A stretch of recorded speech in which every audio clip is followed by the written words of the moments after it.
Hello friends, welcome to soccer's heaven. ఈరోజు మనం ఎంతో రుచికరమైన ఆరోగ్యకరమైన మినప సున్నుండలు ఎలా తయారు చేస్తారో చూద్దాం. దీనికి కావలసిన పదార్థాలు: పొట్టు మినుములు 250 గ్రాములు, యాలకులు 5 నుంచి 6, నెయ్యి 1 కప్పు, బాదం పప్పు 1/2 కప్పు, జీడిపప్పు 1/2 కప్పు, ఇంకా తురిమిన బెల్లము 250 గ్రాములు. ఇక్కడ మినపగుండ్లు బెల్లము ఈక్వల్ క్వాంటిటీలో తీసుకోవాలి. ఇప్పుడు స్టవ్ ఆన్ చేసుకొని ప్యాన్ పెట్టుకొని ప్యాన్ వేడెక్కిన తర్వాత మినుములు వేసి వేయించుకోవాలి. ఈ మినుములు కొంచెం కొంచెంగా వేయించుకోవాలి. మొత్తం ఒకేసారి వేయించినట్లయితే అవి సరిగ్గా వేగవు.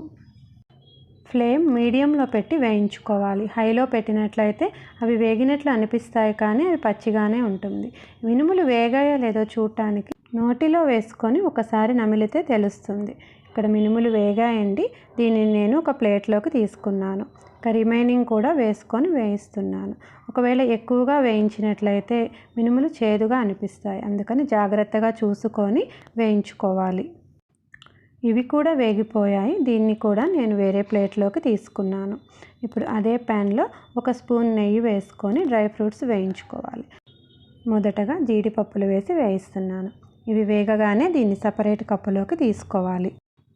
నెక్స్ట్ బాదం పప్పులు కూడా వేసి ఇదే విధంగా వేయించుకోవాలి. పిల్లలు కొంతమంది డ్రై ఫ్రూట్స్ తినడానికి ఇష్టపడరు. ఈ విధంగా సున్నుండలలో డ్రై ఫ్రూట్స్ పౌడర్గా చేసి పెట్టడం వల్ల వారికి ఈ పోషకాలు కూడా అందుతాయి. బాదం పప్పులు కూడా వేగిన తర్వాత దీన్ని కూడా ఒక సపరేట్ కప్పులోకి తీసుకోవాలి. ఇప్పుడు ఈ మినపగుండ్లు, బాదం పప్పు, జీడిపప్పు వీటిని బాగా చల్లారనివ్వాలి. ఇవి చల్లారిన తర్వాత దీన్ని మిక్సీ వేసుకోవాలి. ఒక మిక్సీ జార్ తీసుకొని ఈ మినపగుండ్లను మిక్సీ జార్లో వేసి దీన్ని మెత్తగా పౌడర్ లాగా చేసుకోవాలి. నెక్స్ట్ ఈ మినపగుండ్ల పౌడర్ను ఒక జల్లెడలోకి తీసుకొని జల్లించుకోవాలి. ఇలా జల్లించటం వల్ల సరిగ్గా గ్రైండ్ కాకుండా పలుకుగా ఉన్న భాగం అంతా జల్లెడలోనే ఉండిపోతుంది. దానిని మళ్ళీ ఇంకొకసారి మిక్సీ వేసుకొని దాన్ని కూడా జల్లించుకోవాలి. ఇలా చేయడం వల్ల సున్నుండలు చాలా మెత్తగా నోట్లో వేస్తే కరిగిపోయేలాగా తయారవుతాయి. నెక్స్ట్ అదే మిక్సీ జార్లో బాదం పప్పు, జీడిపప్పు కూడా వేసుకొని దాన్ని కూడా మెత్తగా పౌడర్ లాగా చేసుకోవాలి. ఈ పౌడర్ని మినుముల పొడిలో కలుపుకోవాలి. నెక్స్ట్ ఇందులోనే యాలకుల పొడి వేసుకోవాలి. బెల్లం తురుము కూడా వేసుకొని ఒకసారి బాగా కలుపుకోవాలి. బెల్లం గట్టిగా ఉన్నట్లయితే మిక్సీ జార్లో బ్లేడ్లు పాడైపోతాయి, అందుకని బాగా తురుముకున్న బెల్లమే వేసుకొని మిక్సీకి వేసుకోవాలి.